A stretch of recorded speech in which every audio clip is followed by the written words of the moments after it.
দেখছেন কলকাতা টিভি, আপনাদের সঙ্গে রয়েছে ভাস্বতী। শুরু করছি সংবাদ সারাদিন। ভোট বড় বালাই, এবার প্রকাশ্যে জুতো পালিশ করলেন বিজেপি প্রার্থী সুভাষ সরকার। রবিবার বি.আর. আম্বেদকরের জন্মদিন উপলক্ষে বাঁকুড়ার মাচানতলা থেকে লালবাজার পর্যন্ত হুডখোলা গাড়িতে প্রচারে বের হন তিনি। গাড়িতে প্রকাশ্যে নিজের জুতো পালিশ করলেন বিজেপি প্রার্থী, আর সেই জুতো হাতে ধরালেন চালকের হাতে। নাটক করছেন বিজেপি প্রার্থী, পাশাপাশি তৃণমূল প্রার্থী অরূপ চক্রবর্তীর তরফে এমনটাই কিন্তু বক্তব্য উঠে এসেছে। চালকের হাতে ধরালেন সেই জুতো এবং নিজের জুতো পালিশ করলেন নিজেই বিজেপি প্রার্থী। সকাল সকাল বাঁকুড়ায় প্রচারে বের হন বিজেপি প্রার্থী সুভাষ সরকার, আর ঠিক সেই প্রচারেই এই ছবি সামনে এলো। স্বরূপ গঙ্গোপাধ্যায় রয়েছেন আমাদের সঙ্গে ফোন লাইনে। স্বরূপ, নির্বাচনী প্রচারে প্রায় প্রতিদিনই নানান বিষয় দেখা যাচ্ছে প্রার্থীদের কাছ থেকে। এবার বিজেপি প্রার্থী সুভাষ সরকার নিজেই জুতো পালিশ করলেন, কি বলছেন তিনি এ বিষয়ে?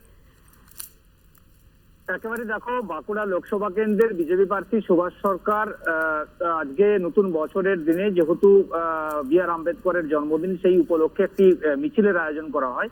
সেই মিছিলে অংশ নেয় বিজেপি প্রার্থী সুভাষ সরকার এবং মিছিলের হুডখোলা জিতে চেপে নিজের জুতো পালিশ করতে থাকেন সুভাষ সরকার, এবং জুতো বেশ কিছুক্ষণ ধরে জুতো পালিশ করার পর সেই জুতো ধরিয়ে দেন গাড়ির চালকের হাতে। এবং সুভাষ সরকারের এই জুতো পালিশ মূলত তিনি যেটা বোঝাতে চেয়েছেন যে বি.আর. আম্বেদকর যে নিম্ন পরিবার থেকে উঠে এসেছিলেন এবং তিনি শিখিয়েছিলেন যে কোনো কাজই কিন্তু ছোট নয়। অর্থাৎ তিনি এটা প্রমাণ করলেন, সুভাষ সরকার জুতো পালিশ করাটা মানেই তিনি ছোট নন। তিনি কিন্তু মানুষের কাছে বোঝাতে চাইলেন যে কোনো কাজকেই ছোট করা উচিত নয়।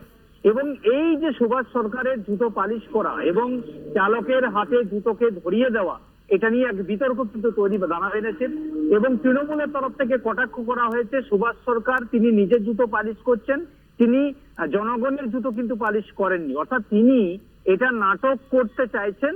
আসলে উনার সাথে মানুষ নেই, উনি এখন প্রায় নিরাশ হয়ে পড়েছেন, কারণ উনার সাথে লোকজন নেই।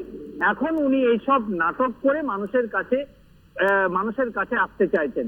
আসলে উনি উন্নয়ন করেননি বাঁকুড়ার জন্য, বাঁকুড়াকে আগেই সাফ করে দিয়েছেন। এখন উনি জুতা পালিশ করে নাটক করছেন। তৃণমূল প্রার্থী অরূপ চক্রবর্তীর প্রতিক্রিয়া।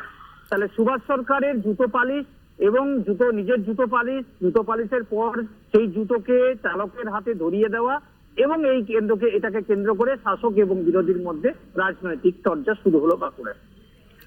একদমই ধন্যবাদ জানাবো। স্বরূপ গঙ্গোপাধ্যায় আমাদের প্রতিনিধি ছিলেন ফোন লাইনে। নির্বাচনী প্রচারে ঝাঁঝ বাড়াচ্ছেন প্রায় প্রতিদিনই সমস্ত রাজনৈতিক দলের প্রার্থীরা, আর এবার প্রকাশ্যে জুতো পালিশ করতে দেখা গেল নির্বাচনী প্রচারে বেরিয়ে বিজেপি প্রার্থী সুভাষ সরকারকে। বাঁকুড়ায় প্রচারে বেরিয়ে এই ছবি ধরা পড়ল।